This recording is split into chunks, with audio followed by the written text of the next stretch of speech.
साध संगत जी, प्यार से कहना धन निरंकार जी।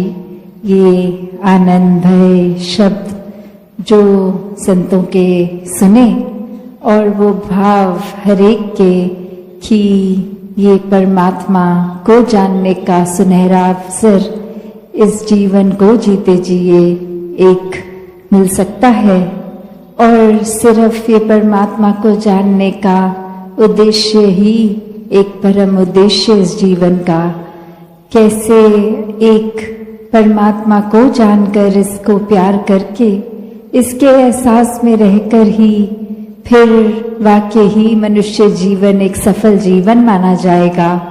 वरना तो एक इंसान के चरित्र की जहाँ बात आती है वहाँ उसी इंसान को एक कर्मों के ऊपर आधारित फरिश्ता भी कहा जाता है और दानव भी कहा जाता है। तो एक शरीर एक आकार तो एक जैसा ही, फिर एक तहसील इतनी अलग, और वो किस चीज पर निर्भर करती है। तो युगों युगों से ही संतों ने संतमति दी है, ये समझाया है कि जो जीते जी इस परमात्मा को प्राप्त कर गए, इस परमात्मा के रंग में रंग गए, वो फिर एक वाकई ही इंसान है, वो वाकई ही फरिश्ते हैं और एक दिखावा मात्र नहीं जीवन में। फिर उनके सिर्फ दिल से एक दया, काइंडनेस, एक मन इतना विशाल कि हर एक को अपनाता चला जा रहा है।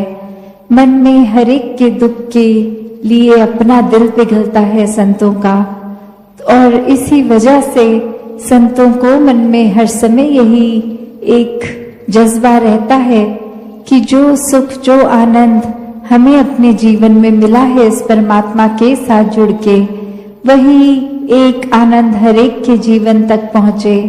हर किसी के जीवन में यही रूहानियत आ जाए, और रूहानियत आते ही ये इंसान ही बन जाता है, एक मुकम्मल इंसान पूरी तरह से। फिर एक वही भाव कि ये ब्रह्म ज्ञान द्वारा जीवन जहाँ हमारा इतना महक उठा है, ये हर समय रहने वाली खुशबू, और वही हर एक को मिलती चली जाए।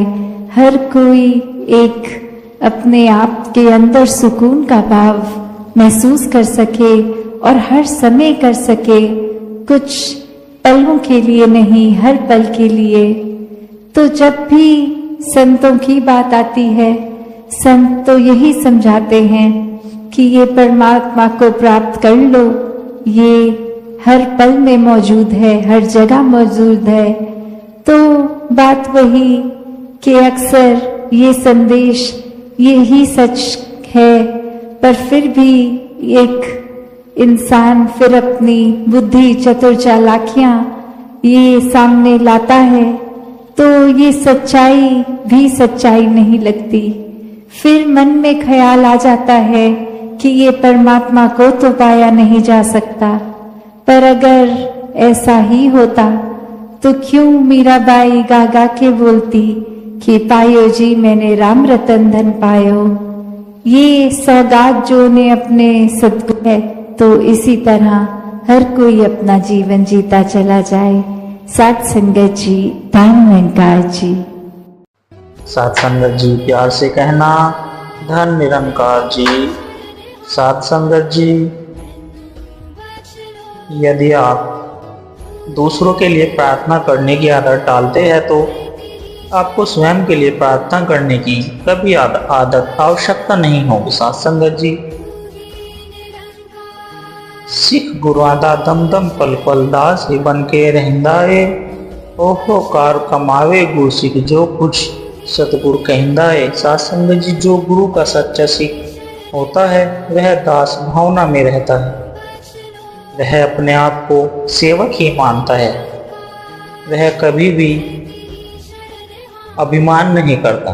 वह कभी भी नहीं कहता कि मैं कुछ करने वाला हूँ। वह हमेशा यही कहता है कि जो दातार करेगा वही होगा, मेरे हाथ में कुछ भी नहीं है। साध संगत जी, मर्यादा रखना बहुत जरूरी है। पैसे की कमी हो तो खर्च करने में और ज्ञान की कमी हो तो चर्चा करने में। जो कानों से सुना हो उस पर विश्वास करने की जल्दबाजी ना करें, क्योंकि सच की तुलना में झूठ हमेशा तेजी से फैलता है। साथ संगत जी, श्रीमद् भागवत गीता का मूल संदेश है कर्म की प्रधानता, कर्मयोग। श्रीमद् भागवत गीता के मध्य से भगवान श्री कृष्ण के सारे संसार के लिए कर्म करने का संदेश दिया है। कर्म करो लेकिन फल भगवान पर छोड़ दो। कर्मों के फल में आसक्ति बंधन है, निरंकार पर कर्म का फल छोड़ देना मुक्ति है। ब्रह्मज्ञानी कर्मों के फल में आसक्त नहीं होते। कर्म का सिद्धांत, कर्म की गति गहन है। साथ संगत जी, श्री कृष्ण भगवत गीता के 18वें अध्याय में समझाते हैं, मैं निरंकार ब्रह्मा सबके अंदर समाया हुआ हूँ। मैं सबको उनके कर्मों के अनुसार घुमाता हूँ।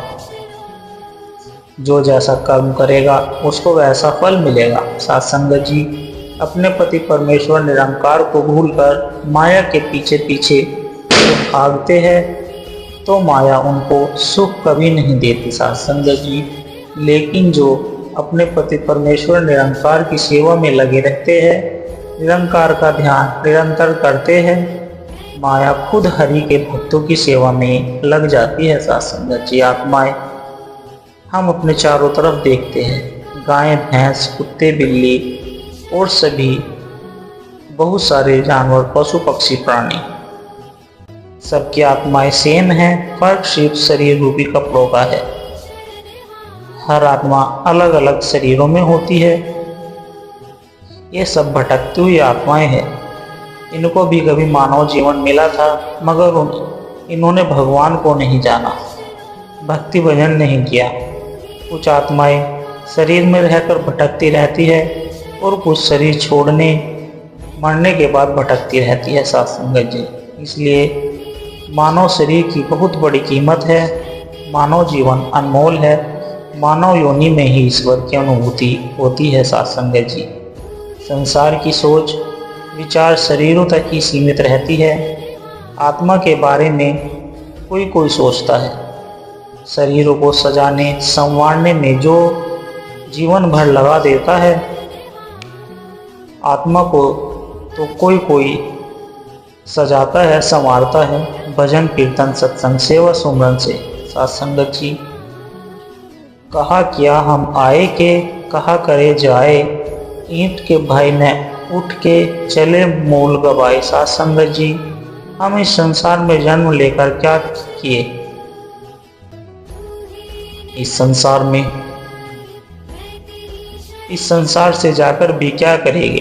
न तो हम इस संसार के हो सके और न ही वहाँ के।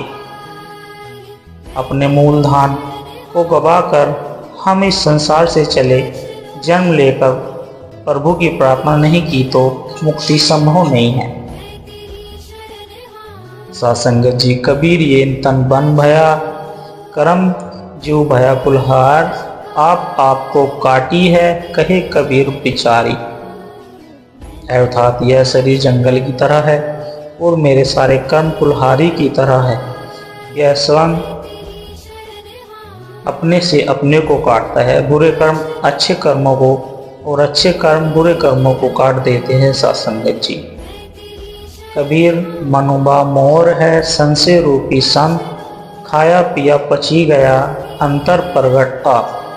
अर्थात सत्संगत जी कबीर कहते हैं कि मन मोर सदृश्य है और सब ब्रह्म सांप की तरह है। मोर ज्ञान सांप अज्ञान की तरह है। जब मोर सांप को पचा लेता है तो हृदय में प्रभु प्रकट होते हैं। ज्ञान अज्ञान को खाकर नाश कर देता है, तब हृदय में ईश्वर प्रकट होते हैं। सत्संगत जी, माया मीठी खांड सी लगती है। ये मौज मस्ती मेले कुछ भी काम नहीं आते। जब प्राण निकलते हैं तब इसका एहसास होता है कि बहुत बड़ी गलती की जो भगवान की भक्ति ना की। सत्संगत जी, आज के भौतिक जगत में इंसान आत्मा से ज़्यादा प्राथमिकता शरीर को देता है। शारीरिक भोग सुख सुविधा इकट्ठा करता रहता है, जबकि एक न एक दिन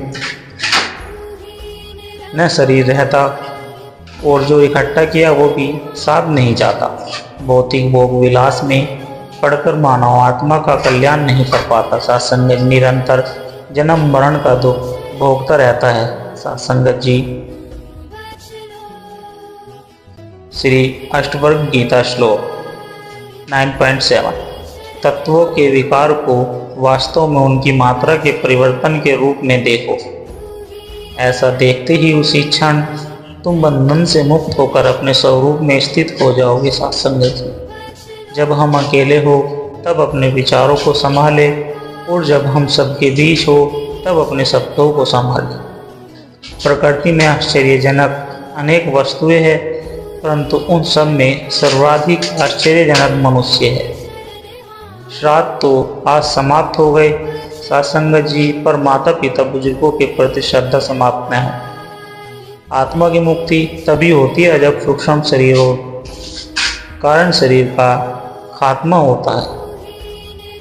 इन्हें खत्म करने के लिए मन को अमन में बदलना होगा। अमन है परमात्मा। सत्संगत जी ब्रह्म ज्ञान के मध्य से मन को मिटाकर परमात्मा होना पड़ेगा। मन को मिटाना बहुत मुश्किल है, लेकिन असंभव नहीं।